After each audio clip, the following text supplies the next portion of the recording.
one very important topic of literary theory is structuralism. Quite confusing though it is, very difficult to understand. So what I have planned in this video lecture, that before I give you a detailed explanation, analysis of the term structuralism, let me discuss the terminology of structuralism. What are the basic terms which are used in the concept of structuralism? I have already discussed with you new criticism, which is a part of formalism. Form also is considered very important in structuralism. Now, so I'll discuss this concept of structuralism in quite detail in my upcoming video. But in this video, I'll discuss some important terms which are used in the concept of structuralism, so that you will be able to understand structuralism in a better manner if you know these concepts.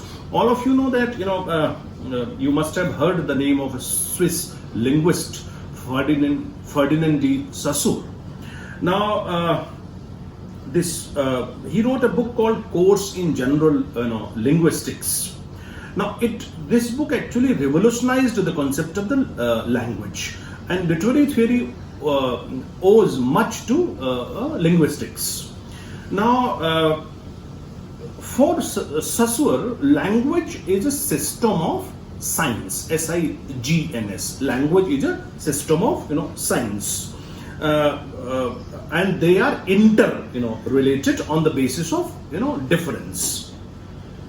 Let us now come to the terms which I have used. I have used the word sign. The language is a system of signs, S-I-G-N-S.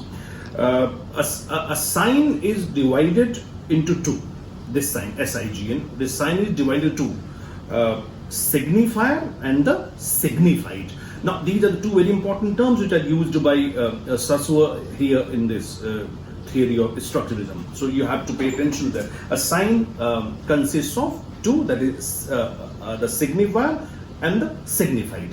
Now, the relation between these two, means the relation between the signifier and the signified, between these two parts of the sign is called signification. So, sign, two parts, signifier and signified.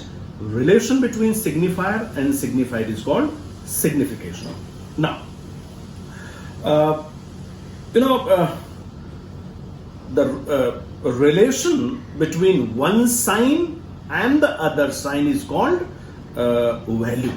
So I told you sign, S-I-G-N, sign is a linguistic unit. Sign has two parts, signifier and signified. The relation between signifier and signified is called signification, and the relation between one sign to other sign is called value. Now, what is signifier and what is signified, I'll tell you later. But before that, I have come to the term signifier, signified, sign, signification. Now, let us come to two important components which he has given. One is called surface structure, other is called deep structure. Now, surface structure is, he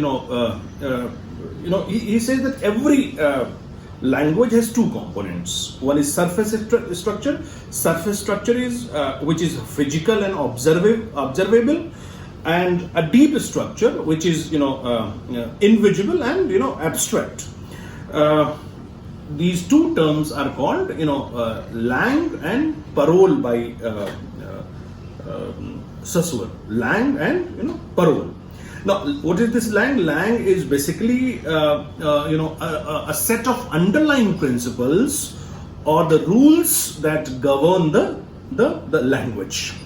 And what is parole? Parole is the specific use of the language. Now, then again, so we have signifier, signified, we have sign, we have signification, we have value, then we have surface structure and deep structure, that is langue and parole, and then we have diachronic study and synchronic study. These are the other two terms which he has used. So, if you read structuralism, then you will come to know that Saussure rejected this, diachronic mode of diachronic model.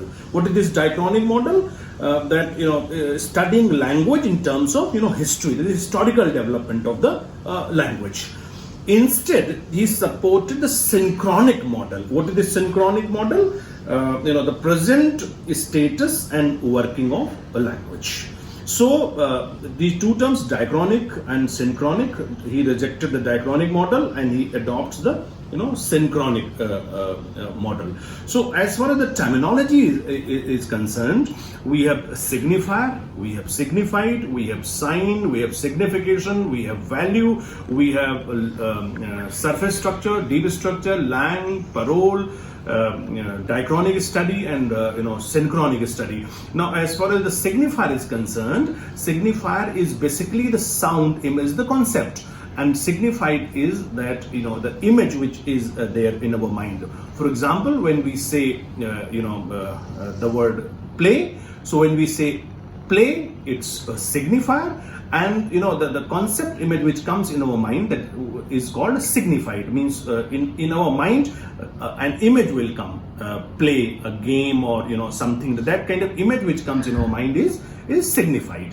So I'll explain all these terms in relation to structuralism later on, but my purpose was that before I start structuralism, let me tell you some important terminology which is related to structuralism. Thank you very much.